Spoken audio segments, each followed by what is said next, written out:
Hello, my name is Douglas Gilbert. I'm a photographer for many years, and I'm living in Western Michigan these days.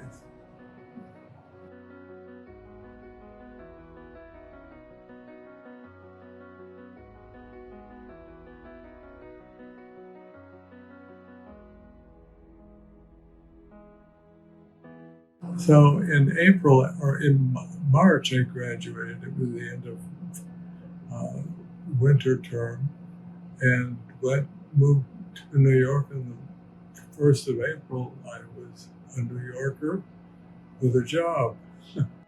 It was quite an adventure.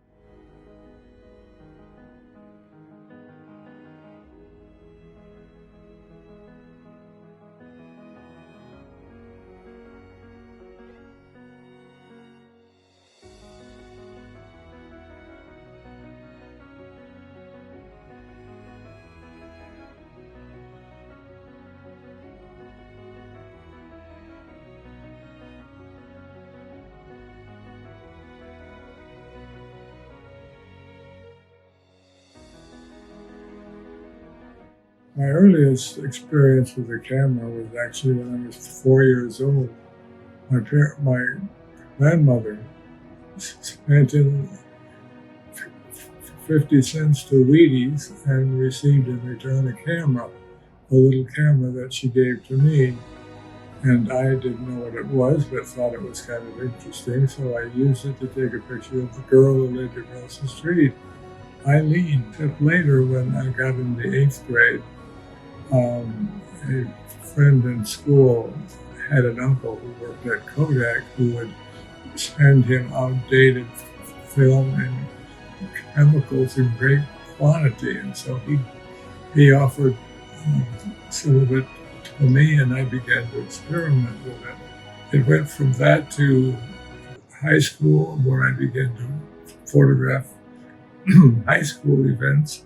Sold a lot of photographs to local papers in Grand Rapids and Holland and elsewhere. I became part of the staff of the high school yearbook and the newspaper. Went on to Michigan State to study.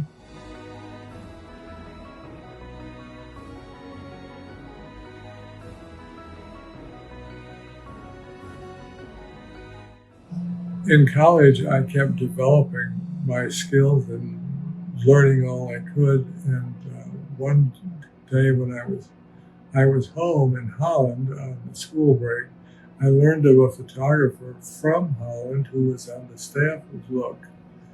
I got his name and his address and began to write to him. After a while, he wrote me and said, "We're coming to Holland on vacation, and let's get together. I'd like to meet you." He was interested in my work, liked it, and said that Look had a summer internship program each year where they took one person and brought him to New York and to work in photography. And he said, "Why don't you apply for that?" So I did, and I received it that year. At the end of the summer, I went to the editors, and they said, "Come around in the holidays, and we'd like to talk with you." So over the holidays, I went to my friend, the photographer in New York, stayed with him, and I went in for a couple of interviews at Look, and at the end of that 4 days, they offered me a job as a staff photographer after my graduation.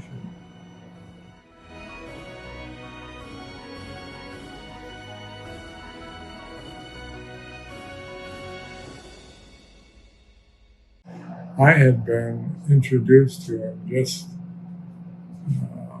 right at the end of the school year in '64. Well, I had never heard anything like that.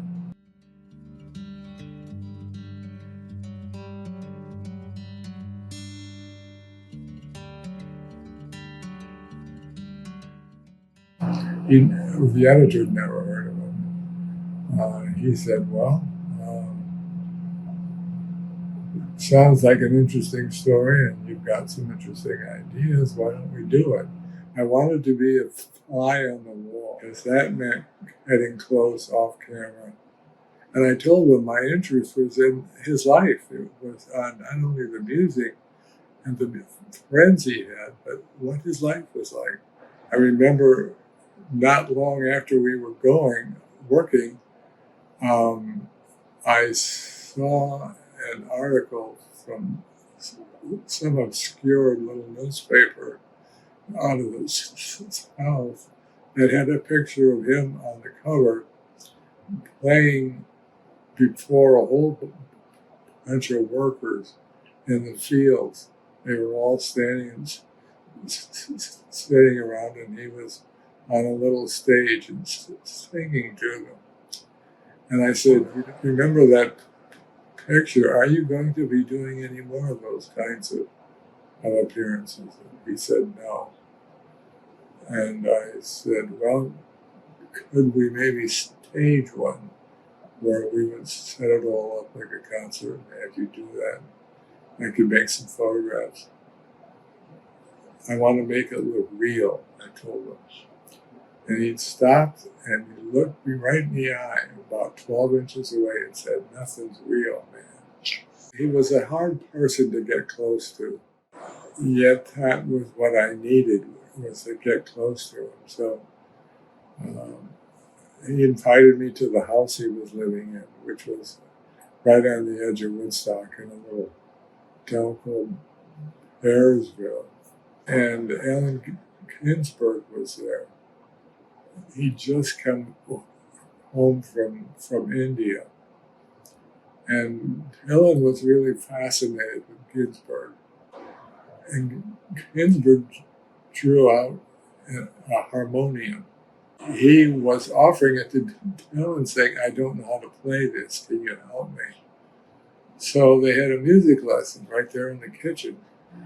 One afternoon, Ellen came over to me and said, do you have a car?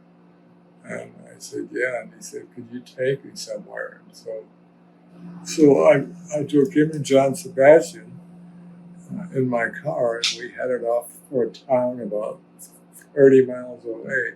So Dylan was in the front seat, and John's in the back with a guitar. And we were starting out driving down the road, and Sebastian began strumming the guitar and began to sing a song. And Dylan kind of looked up with a grin on his face and turned around to Sebastian. And what Sebastian was playing was Hey, Mr. Tambourine Man. It wasn't out yet. It wasn't, because it's an electric, which came later. And Dylan was laughing and nodding his head, and Sebastian was playing away. He got to the store. It was a record store. We were in. He was looking through records. And this sales girl who was standing off probably 15 feet from us stood watching us, just watching, staring. And she finally came over and said, are you?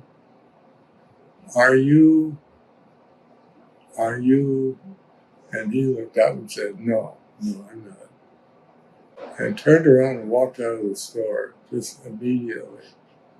The rest of us came straggling back after him.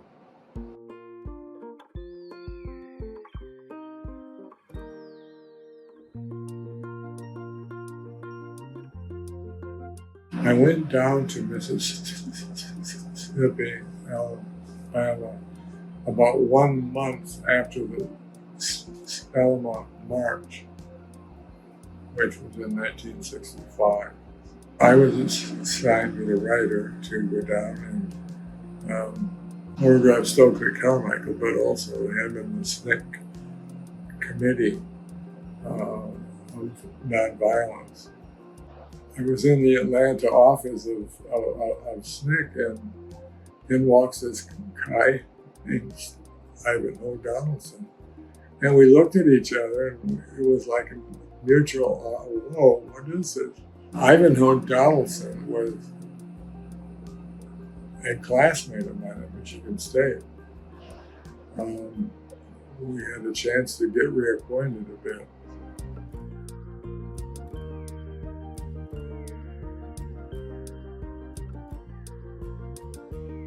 And spent a lot of time exploring areas within these different states. Photographed a Klan rally, for instance, one night, which was very scary. Stayed in the woods one night in an abandoned cabin to escape.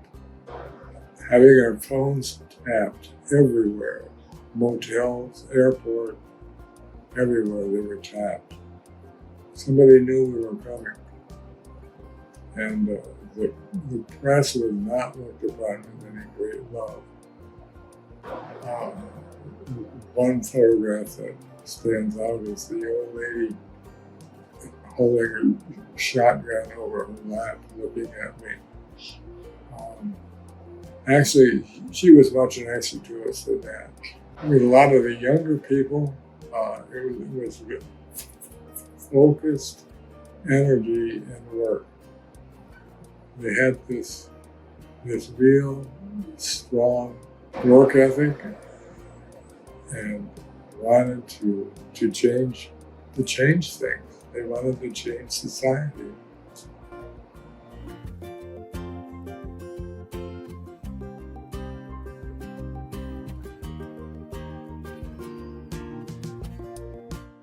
Actually, my wife was attending some classes in child development and met a man in New York. His name was Gilbert, who was the person who founded this school. It was his idea to establish a school that was residential, but not overnight. So the kids came in during the day like any other school kid, and they left at the end of the school day like the others. This was the only school like that in the country at that point, and that was 1965, I think it was. The photographs are over a period of about 3 years.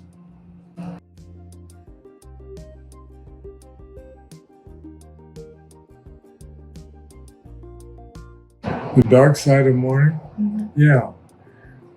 It was my title. It was because this is the morning of life for these kids. They're young. This is the early years.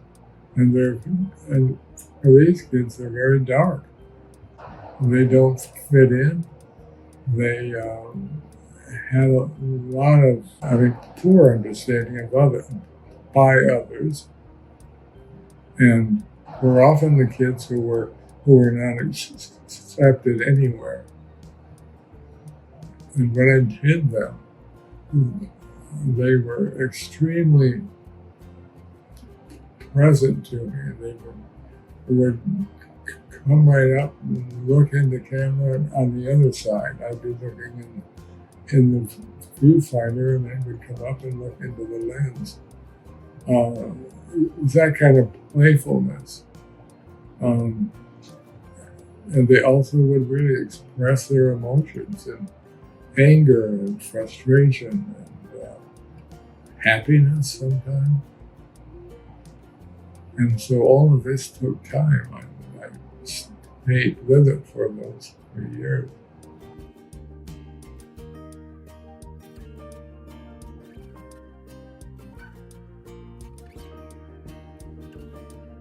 I was looking for the people who made up the financial district.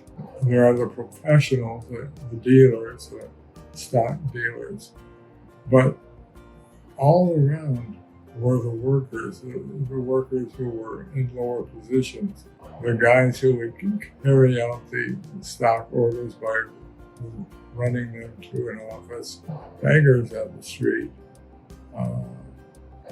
Occasionally I would come across a woman on the street who would be quite well dressed, maybe even overdressed. But how they all would then were related to the architecture all around them, which was huge. huge buildings and small people on sidewalks way down at the bottom of the picture. The kind of the weight of the financial district that was on them, in a sense.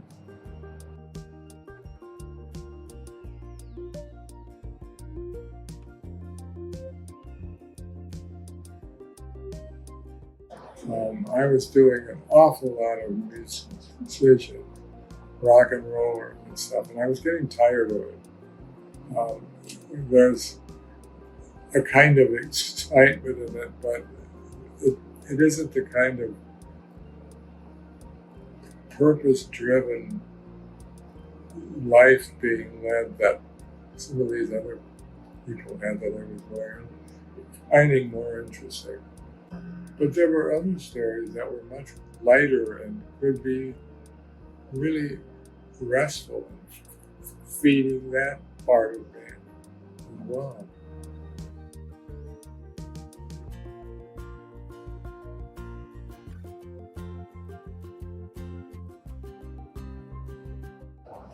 Primarily, I was photographing the light.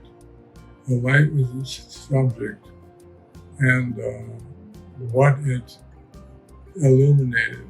Went to Italy 9 times over a period of about 16 years. Because the light in Italy is unique, painters have gone to Italy, I don't know how many hundreds of years. Italy was a real destination because of the light, and they tried to paint the light to catch the nuances. And I wanted to do the same. I was looking for what the light would tell me, and photographed everything from streets to hillsides to small towns to Rome and Venice and Florence, out in the countryside. All of it was subject matter. As I reached about 2010, it began to take shape really in kind of a final selection of work. The light, of course, illuminates the subject. It has more than that. It conveys meaning. It conveys sensibility. And that's what I was working for.